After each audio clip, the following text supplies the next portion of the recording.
Good morning. Thank you for joining us in today's program. We'll be looking at the headlines from the newspaper today being the 22nd of January 2022. Subscribe to the page, share the page, and like the page as well. We'll be starting with the news from the Punch newspaper, which says factional delegate list threatens APC's convention. Party may back governor.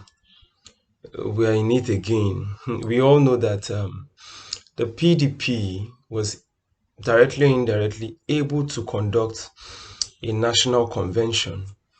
And after the national convention, it seems the PDP have, maybe to a reasonable extent, gotten it right. And having said that, the major political party in power, which happens to be the APC, have in quotes not done a convention that is termed a convention in the eyes of what the definition of convention, what it means. Although they've been able to weather the storm all in the last couple of years and from one committee to the other. But the planned convention that is supposed to hold in the month of February, which is next month on the 26th, is bringing out a lot of bickering, a lot of argument, a lot of uh, factions within the party from Osun State, where the governor and the ex-governor, in person of Rauf Aregbesola and Governor Isiaka Oyetola, which coincidentally happened to be the cousin of Bola Ahmed Tinubu.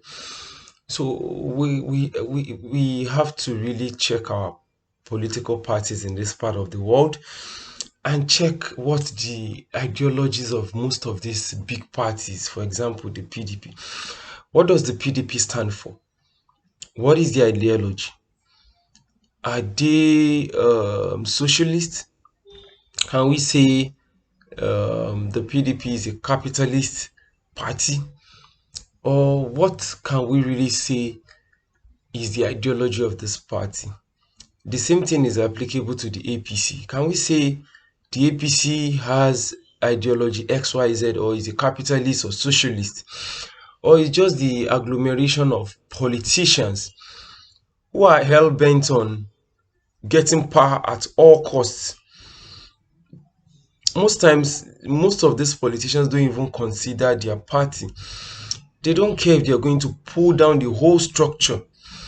They don't even care if they lose or win. The structure that brought them to power will still exist.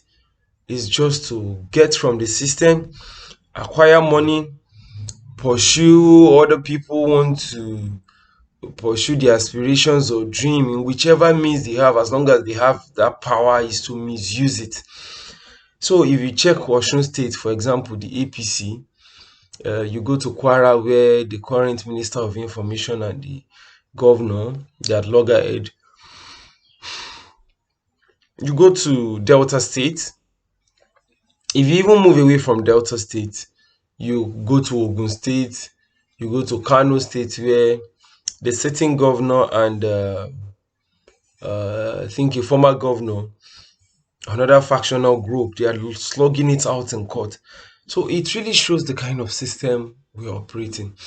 The political parties with so many elderly people, because sometimes in Africa, we always think we have tradition, we have norms and values. But sometimes when you look at it, how has the traditional system with age, where we have elderly people cut across different party lines who don't care about basic principles of freedom of expression, who don't care about equality, who want to impose their candidates on people, on even members of their own party. So those are the kind of people we see in the system, and the political party needs to do more. It's not just about the APC. The PDP now seems to maybe relatively be in order, maybe because they are no more in power. But while they were still in power, there were really no much difference, and that is the worrisome part. And the dilemma is the fact that there is no third force. The third force are weak. They don't have the money, or most of them are rather being controlled by the major parties. They are being sponsored. Someone was telling me that the candidate, the lady candidate that came out, I think her name is, if I'm not mistaken, is it Adiza, Adia, or whatsoever her name is, that happened to be a journalist, happened to be sponsored by one of the major contenders in this election. I don't know how true that is. In fact, information on the social media has it that she's related to one of the major contender, which happened to be Bola Ahmed Tinubu. So it is worrisome how political parties, even those in power, don't think about the poor masses, don't think about how to give back to the society by leaving good legacies to the party. Well, if the party still scatters whichever way, the same people will still go back to either the PDP or form another power block that will start to wrestle power come maybe in the next election, 2023 or 2027. But Nigerians should be very careful. We should watch out for these elements whose major intent is to get power at all costs. When they get to the power, is to do worse than what they so criticized, is to do worse than what they so preached against. Those are the kind of politicians who cannot continue to have in this country.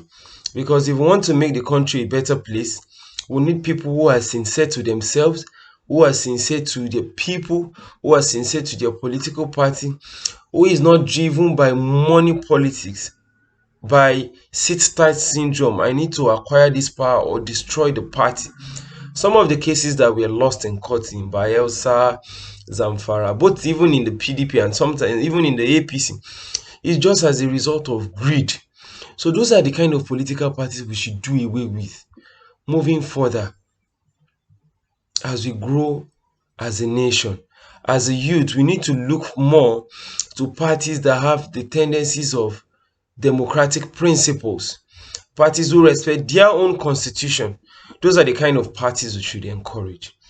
Let's move away from that. NCDC orders mandatory COVID test for travelers. 18,000 cases recorded.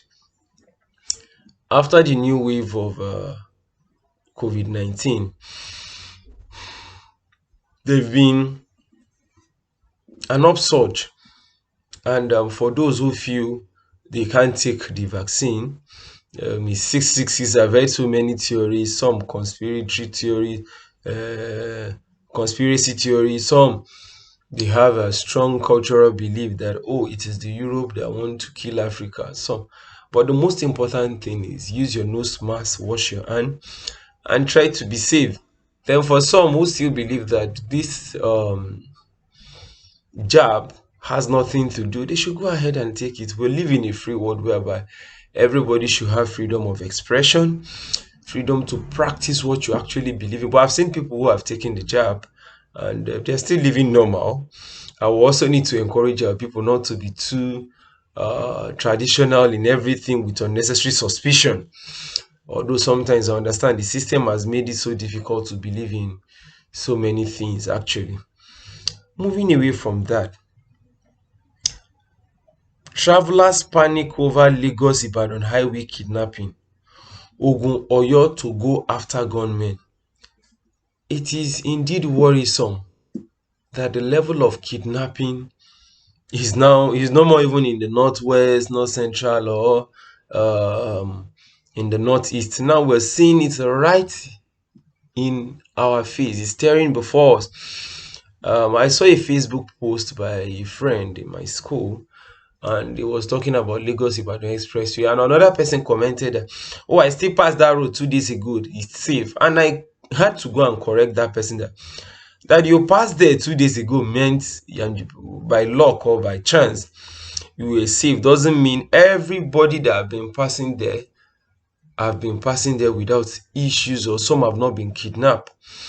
So it is worrisome that a government that prior to 2015 criticized so much talk so much how they will lead and fight Boko Haram insecurity. Right on in their own watch, the insecurity is worrisome. The statistics of what we have has increased. Rather than coming out to apologize and say the truth, what we have is a government that lies, a government that propaganda can take you to office. Propaganda is not going to do the work. Propaganda is not going to make $1 turn to £1, just like they've said some years back. Propaganda is not going to build the refineries. Propaganda is not going to change the economy. Propaganda is not going to fight or attend to issues of insecurities. So for those who are hell-bent, we've started hearing different propaganda or turn Lagos to Dubai, Nigeria to Dubai, as if when you were a Lagos state governor, you turn Lagos to Dubai in the first place, because they say charity begins at home. There are poorer people in Lagos than in some parts of the country as well. You can have some secluded parts like Ikoyi, maybe Lekki, and some estates with skyscrapers and good road, you plant flower and street light. But the majority part of Lagos is Aleko, Makoko, Yaba, Epe, Ikorodu, Badagry, Apapa, Badia. What is the life of the people living there? Is there potable drinking water there? Is there good road, good networking? What you have in the current Lagos, I know, is a common infestation of thuggery.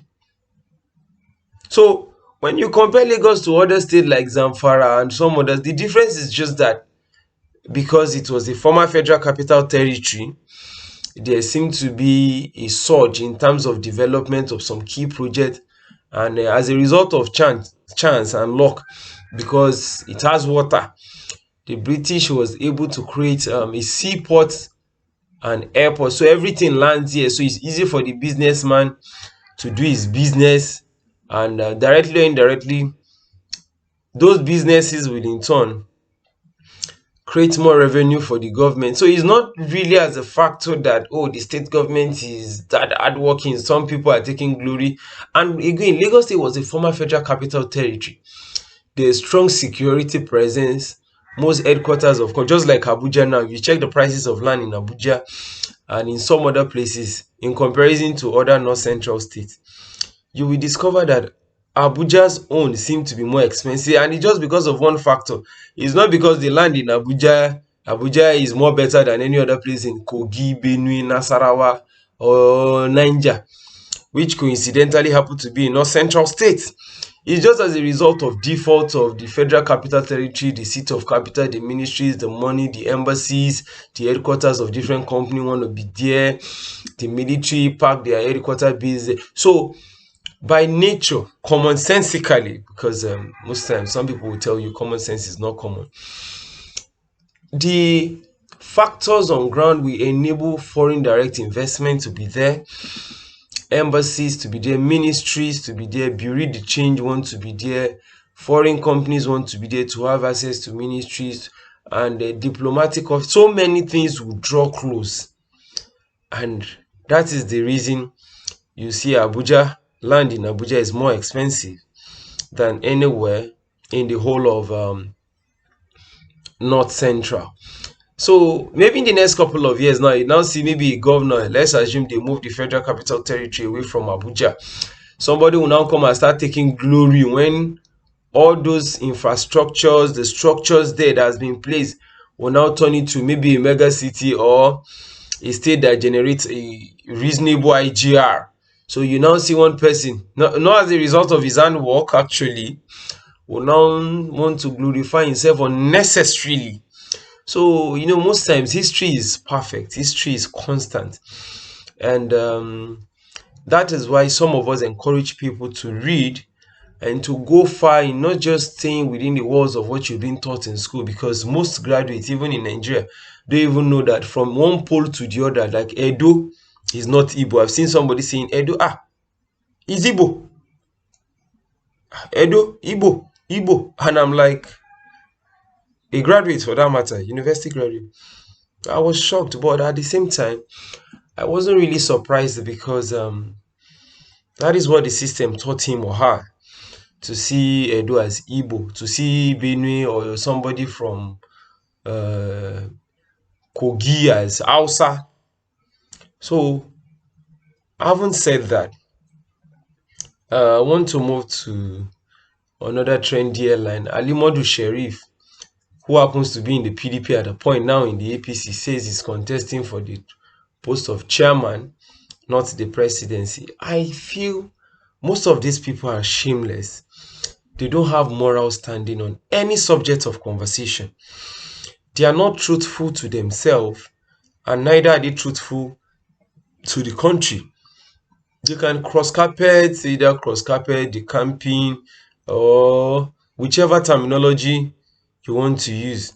The point is, we need a constitutional framework whereby when you leave a political party, you won't be able to cross carpet to another political party except on very minute grounds, because we operate in a system where anything goes, anything can happen. So we need uncommon law to address some of these issues, because if we continue like this, the country is really going down in every standard. There are no rules, there are no morals. Your federal road safety corps will collect money and put in paper. The police is not ashamed, they can collect money in daylight. Your custom, so we don't even know where to start as a people. We are in a dilemma, and we pray that God should help Nigeria, but also need people to be educated to try in their own way to make sure, irrespective of party lines, we should try and see people who are trustworthy, who are truthful to themselves and to the country. Sometimes they might really not be the perfect people, but we should get the youth involved actively, not the ones who were against the NSAT. Some of them have found their way to the States of Assembly in Lagos State and some other states. Some of them are being sponsored by the power that be, and we understand those politics. Any hypocrisy that cannot be found in Nigeria does not exist. Last but not the least, I want to especially take a quick time in the next 2 minutes to round up on the issue of subsidy removal. If I can remember vividly well, in 2012, if I'm not wrong, President Muhammadu Buhari said subsidy is a scam. And these people galvanized the Ojota Crusaders, including our pastor. We need to start calling mouth names because social media don't lie. Tunde Bakari. So many of them went to Ojota. They were singing and dancing of how subsidy was a scam. The current administration criticized subsidy. In fact, that there was nothing like subsidy. How come that just after how many years the same subsidy you claim never existed, or it was a scam, is the same subsidy you want to remove? Why are we having people who are not straightforward in this country? Why do we have bigots, hypocrites, people that don't say yes and their yes is yes in governance? Why do we have people who are contradictory? If this government wants to remove subsidy, they should know that what they will be expecting will be worse than NSAS. The aftermath of NSAS is still on, and we know they are going to see the repercussional effect anytime soon. If not now, but in the near election. All those who pretended as if they were not aware about anything should continue with their pretense. All I know is that there is no subsidy. And government should not be stealing money and be paying, because they said this government in particular, and its Ojota Crusaders, is online, said there was no subsidy. They should please stop toying with the intelligence of Nigerians, because there's nothing like subsidy. I'm quoting them. They all said it's a scam. So they should not bring that into the picture, because people are already suffering, people are already in pain. If you sell petrol for 340 or 320, whatever the amount, do you know what the prices of the average commodity will look like? Do you know what the average bag of rice is? And we thank them for the pyramid of Babel, of the so-called rice they launched in Abuja. Yet, Rice is very expensive. They should continue. You can propaganda to get to office. You can lie and deceive people. But lie don't solve solution. Intelligence, proactive nature, truth and political view, sincerity solve governmental issues. Like Waka Waka TV, follow us, subscribe and share the video. On Morning Rush, I remain your host, Samuel. Thank you. See you tomorrow. Bye for now.